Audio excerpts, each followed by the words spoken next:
السلام علیکم، یہ ہے الگ، میں ہوں طارق متین۔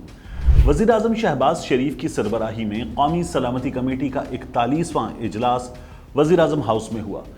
جن حالات میں یہ اجلاس ہوا اس میں ملک میں 2 صوبوں میں انتخابات اور عدالت میں زیر سماعت معاملات اور پھر ان معاملات پر پارلیمان میں عدالت اور اس کے کچھ ججز پر کھلی تنقید نمایاں ترین ہے۔ اجلاس میں chairman joint chiefs of staff committee general Sahir Shamshad Mirza, تینوں مسلح افواج کے سربراہان، وزارت خارجہ، وزارت داخلہ، وزارت دفاع، وزارت خزانہ اور وزارت اطلاعات کے وزراء بھی شریک ہوئے۔ کچھ سیکرٹریز بھی اجلاس میں بریفنگ کے لیے موجود تھے۔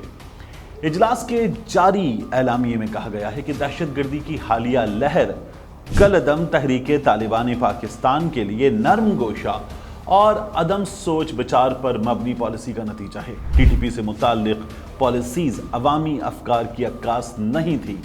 دہشت گردوں کی بلا روک ٹوک نقل و حرکت اور اعتماد سازی کے نام پر ان کے گرفتار ساتھیوں کی رہائی موجودہ صورتحال کی وجہ ہے۔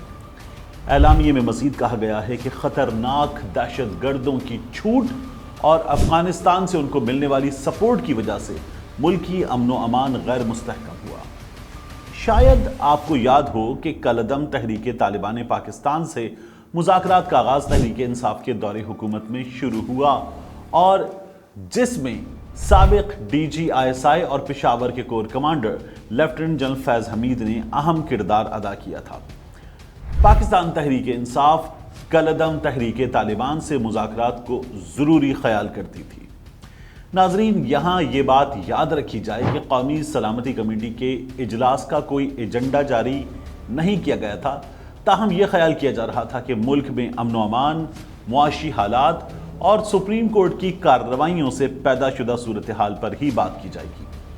اب جب کہ اس اجلاس کا اعلامیہ جاری ہوا ہے تو اس میں انتخابات یا ملک کی سیاسی صورتحال پر براہ راست کوئی بات نہیں کی گئی۔ دہشت گردی اور امن و امان کی صورتحال ہی اجلاس کا مرکزی نقطہ رہی۔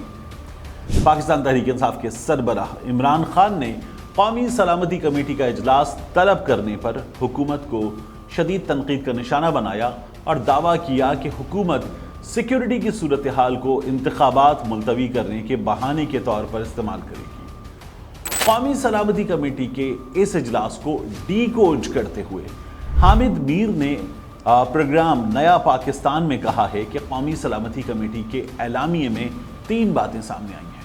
پہلی، دہشت گردی کے خلاف جاری حالیہ آپریشن چلے گا، جس کا مطلب حامد میر یہ بیان کر رہے ہیں کہ افواج پاکستان کے اہلکار الیکشن ڈیوٹیز کے لیے دستیاب نہیں ہوں گے۔ دوسری بات حامد میر نے یہ کہی کہ اجلاس میں ملکی اداروں کے خلاف فارن اسپانسرڈ پروپیگنڈا کی شدید مذمت کی جاتی ہے۔ حامد میر نے دعویٰ کیا کہ یہ سیدھا پاکستان تحریک انصاف کی طرف اشارہ ہے۔ قومی سلامتی کمیٹی کے اعلامیے میں یہ بھی کہا گیا کہ تحریک طالبان پاکستان سے نرم گوشے پر مبنی پالیسی عوامی توقعات کے منافی تھی۔ حامد میر نے کہا کہ یہ پالیسیز کس کی تھیں اور خود جواب دیا کہ یہ پالیسیز عمران خان کی تھیں۔ اعلامیے میں ٹی ٹی پی کے ساتھ مذاکرات کی پالیسی کو قومی سلامتی کے لیے تباہ کن قرار دے کر مسترد کر دیا گیا۔